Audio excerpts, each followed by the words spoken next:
Ria Mestiza is the #1 health and wellness coach in Australia for 2021, as featured in Yahoo Finance, Sports, News and Influencers magazine. She's a coach to ambitious high achievers who want control of their health, bodies and a lifestyle full of confidence. She is the founder of Fitsique Wellness and Performance and the host of Summon Your Superhuman podcast. Ria teaches people how to maximize untapped inner strength and potential. She is a unique all-in-one health practitioner specializing in remedial therapy, kinesiology, and energy-based modalities, with over 20 years experience in training and nutrition as a competitive athlete. Transforming clients and speaking to audiences all over the world, she is dedicated to impact and inspiring a life beyond expectations. Welcome, Ria Mestiza. Thank you, Louise. Thanks for having me. Oh, thanks so much for coming along. And we have had a chat before on your Summon Your Superhuman podcast, which was a lot of fun as well. Absolutely. But today I want to talk about empowerment. It's a big topic at the moment. And we talk about our business journeys and how we got from A to B. And we talk about, people ask, were you born an entrepreneur or became an entrepreneur later in life? And I certainly thought more that way later in life. I never even knew what it meant as a child. And didn't have those sort of ambitions as a child. But yeah, where do we get that empowerment in ourselves and to inspire others? So I guess first of all, what does empowerment mean for you? What's your definition of empowerment? Empowerment it's a feeling for me. It's embodying this feeling of courage, strength and power on every level, mind, body, soul. Like it really it it it's a overpowering, empowering, superhuman power, like call it what you will, but it really feels like it comes from within.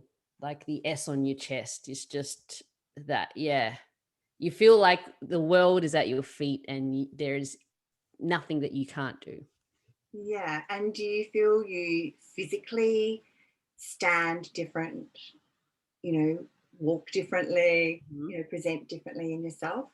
Yeah, Yeah. absolutely. When I'm feeling empowered and I'm feeling confident and courageous and all of those things, I definitely show that in my posture, in my speech, in just like I said, it's just a full embodiment of that empowerment feeling.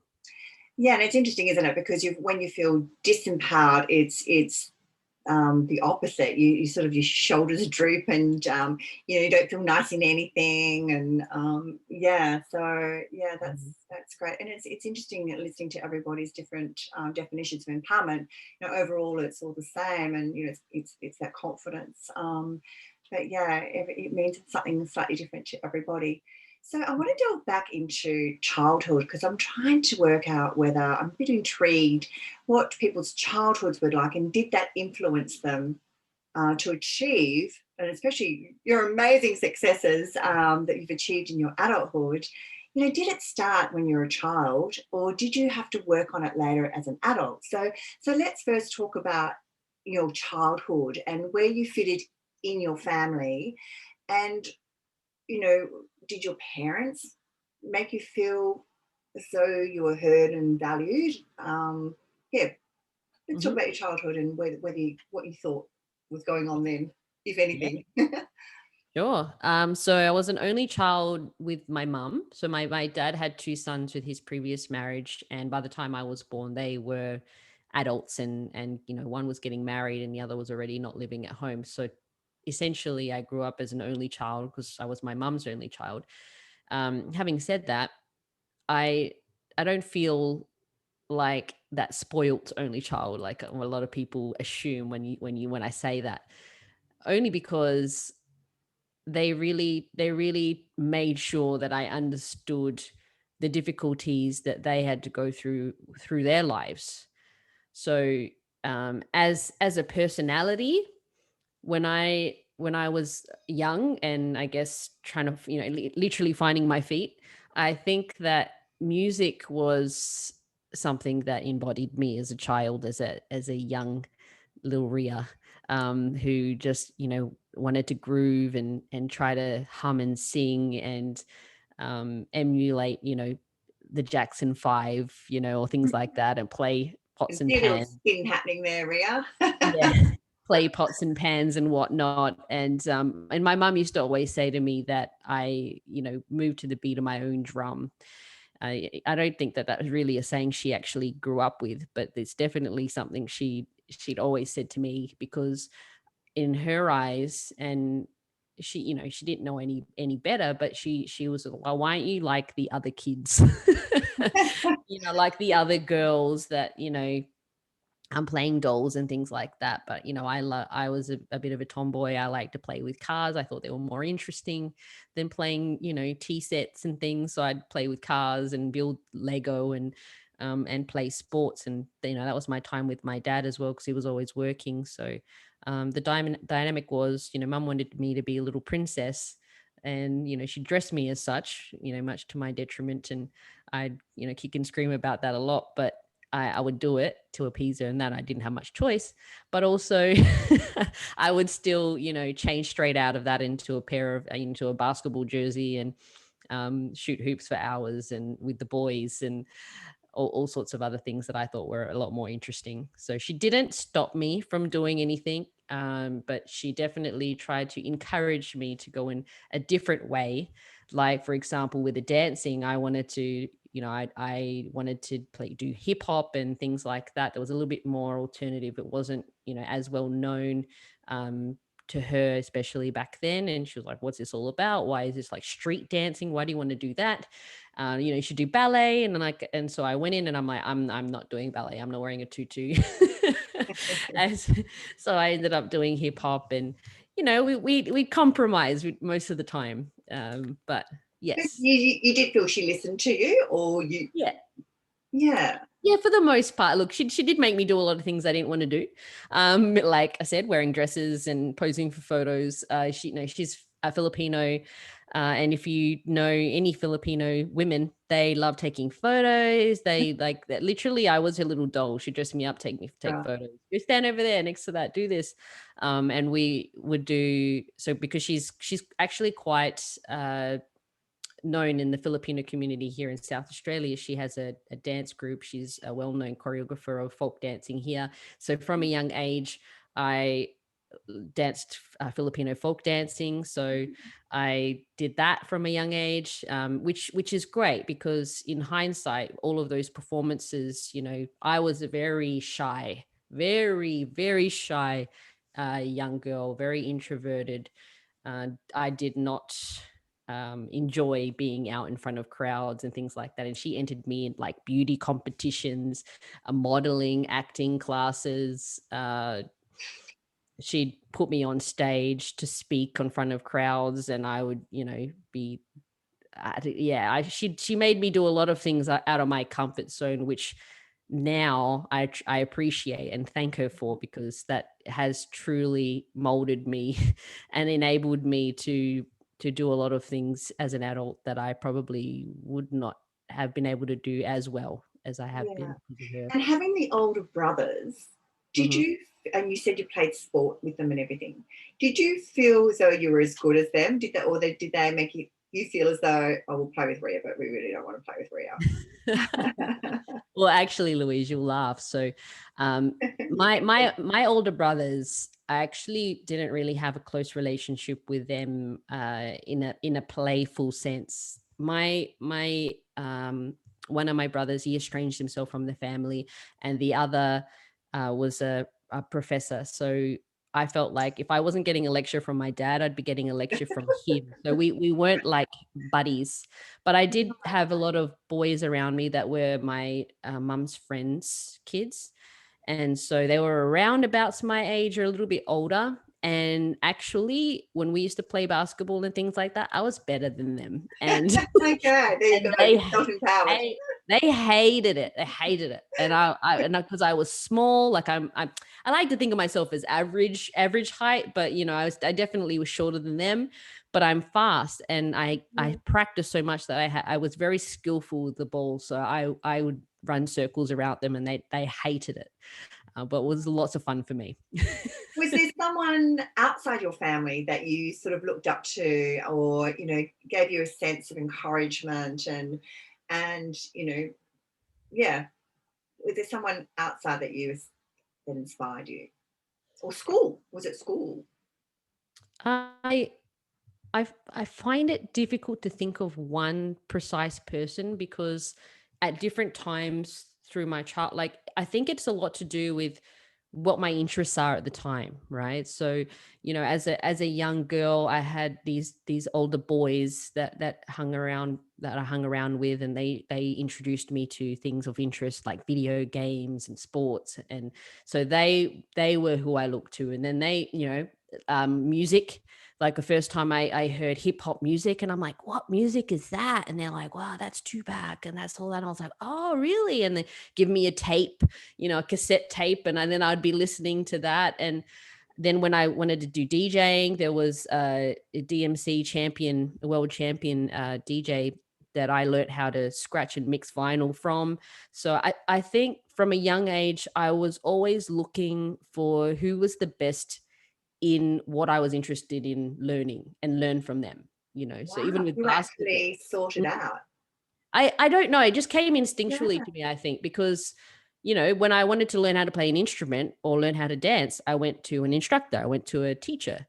And so if I wanted to learn how to get better at a skill, I would just find who's really good at that. And I even came across Tony Robbins when as a 12-year-old girl, on when the internet was new then, and like I'd made my PC, and I was like, oh, Tony Robbins, I really, and I'll admittedly illegally downloaded some of his stuff, and like but I was already surrounding myself, like trying to learn from people who Yeah, inspired me, yeah, as an example, as a role model.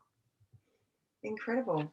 No, that's really amazing. So, and as an adult then, so you didn't seem to have a lot of influence as a child. You seem to have an inner something in you somehow. And Mhm. then as an adult, I mean, you've achieved so much.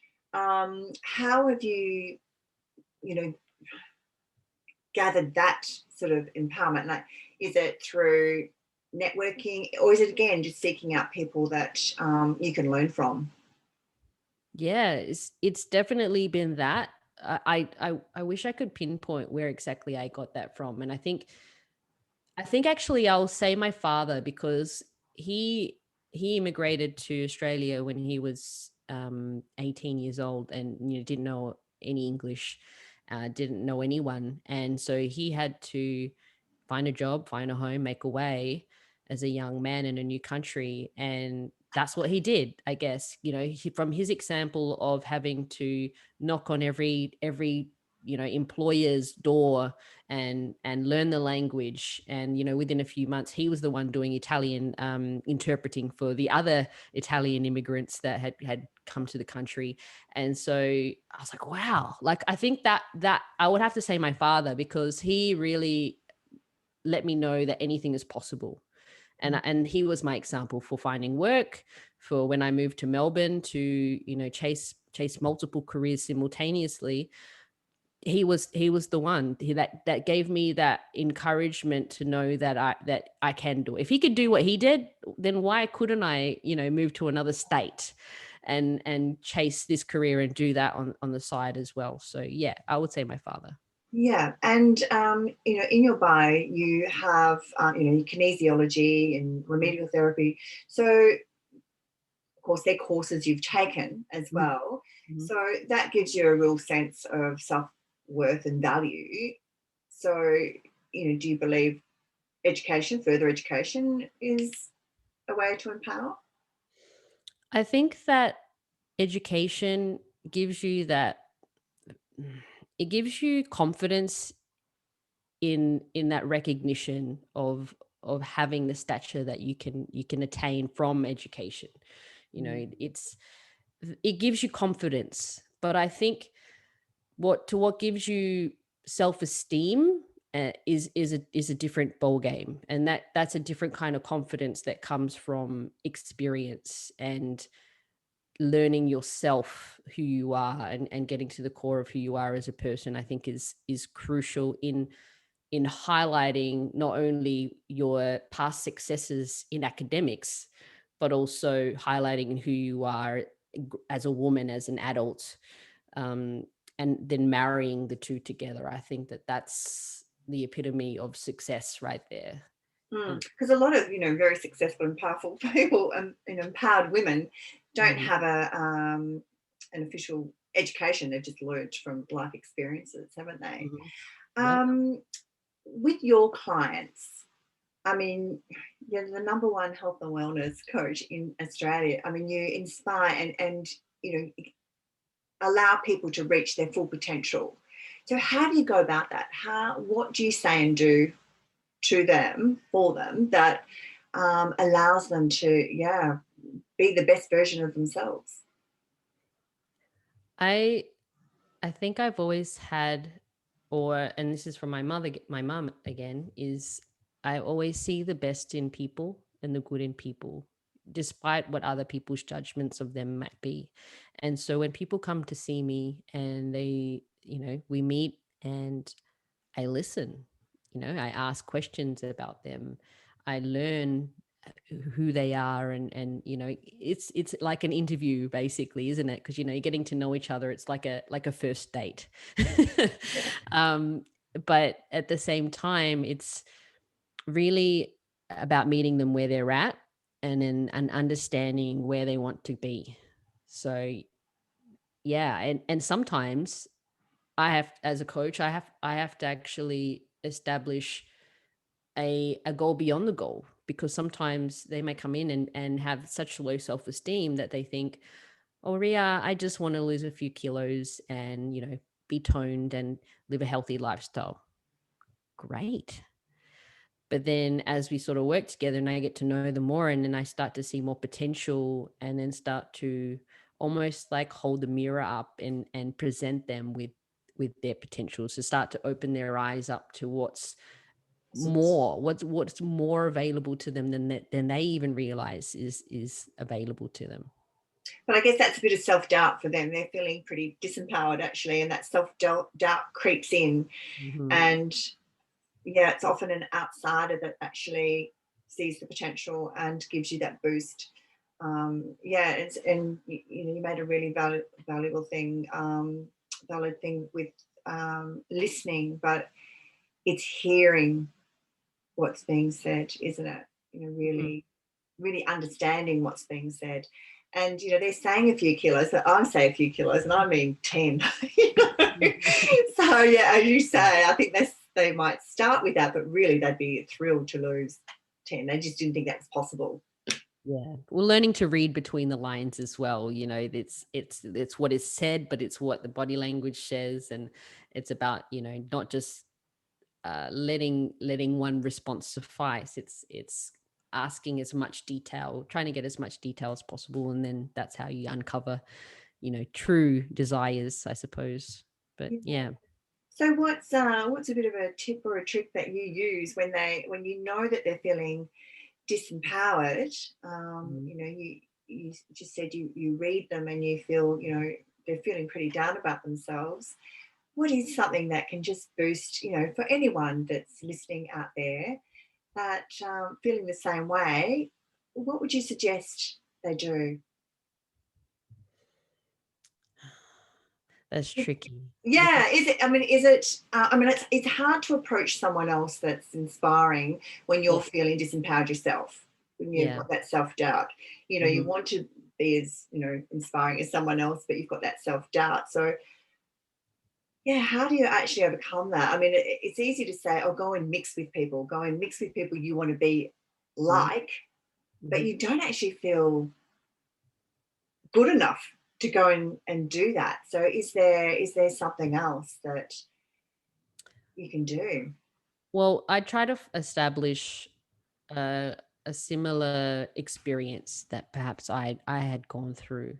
If I can sense a familiarity in someone's self doubt that I have experienced myself, because even though I'm, confident. I'm obviously the most confident I've been in my life now, but I didn't just arrive here. It's been quite a journey. I've had, low self-esteem. I've had, moments where I thought I wasn't enough. Like, we're all human. We all go through these things. So there is always that common ground where we can meet, and I can share an example of my story to sort of, and to help inspire that person to see the light at the end of the tunnel, so to speak. I had a young girl, she's 21 years old, and she didn't see how beautiful she was. Mm. And it absolutely broke my heart because, one, I remember what it was like to be 21 and beautiful and not see it. And then there she was, there was like a younger me sitting in front of me saying that she didn't see it. And so it was almost serendipitous. It's like you're trying to hold the mirror up and show with my authentic self and through my eyes and through my words that just breaks my heart that you think that of yourself. Like, that's not what I see. Mm. And that really stirred her. And we ended up talking a bit more, and both getting a little bit teary-eyed and emotional. And it was a beautiful moment, because in that moment she had someone that believed in her and saw beauty both outside and within, that I guess maybe had not been projected to her enough. Yeah, and it's difficult, isn't it? Because you try and believe in yourself so Mhm. much. You don't want to rely on others, but it is really nice when someone does come along. And yeah, I've certainly had those people in my life, and it's not usually my family. It's someone a bit more distant, because family is sometimes too connected to you, and they expect you to be a certain way. Mhm. Whereas, to be fully yourself, it's others that actually recognize things within you. Yep. So, yeah, so that's Absolutely. really nice. I really hope that changed your client's life, and she goes on from there. So, Yeah. yeah. So, Ria, thanks so Mhm. much for chatting. How can people actually connect with you and find out more about what you do? Because what you do is amazing, it's inspirational. And yeah, you certainly have achieved so much beyond your years, really. So, yeah, how can people connect with you? Thank you, Louise. I'm pretty easy to find. There's only one Ria Mestiza in this world, and you can find me on all the socials. Uh, my company name is Fitsique Wellness and Performance. So that's how I operate as a coach, and that's where you can learn to work with me if that's something you endeavor to do. So that's www.fitsique fitsique.com.au, and you'll find out more about me and my services there, and what's available and what's coming, and all the exciting projects that I've got coming in the works this year. So yeah, please connect with me. If people are in Adelaide, can they come and see you personally, or is it a lot of online things? Yeah, so if you're in Adelaide, you have the fortunate ability of seeing me in person on a frequent If we frequently, get there. whereas I do work with people interstate and overseas now. So last year really opened up a lot of opportunities for me, and that has definitely been one big one, is expanding my ability to reach more people. So yes, working one-on-one in person, and even with my remedial services, is something that I will always want to do. I don't think that's ever something I'll not want to do, because I love it so much. I love being able to heal people and help people and connect with people in real life. But having said that, I really love the doors and windows that have opened up in the ability to help groups of people and people all over the world. That's also something that I'm learning to really adopt and embrace. So yes, you'll see me everywhere. Fantastic. Well, I mean, I've chatted to you a couple of times online, but Mhm. it gives me another thing on why to go to Adelaide, not just the wines, it's to visit Ria Mestiza. Yeah, yes, it is. Yes, definitely. I'm so keen to come to Perth as soon as I can make a trip up there, definitely. Yeah, as soon as we're confident the borders aren't going to open and shut all the time. So, Mhm, yeah, so no. mhm. So, thanks, Ria. Again, a beautiful chat. And thank you so much for participating in my Louise M Empowerment series. My pleasure. Thank you so much for your work You and too. your beautiful shoes. And I'll look forward Oh, to speaking to you again in the future. lovely. Thanks. See you, Ria. Bye, Louise.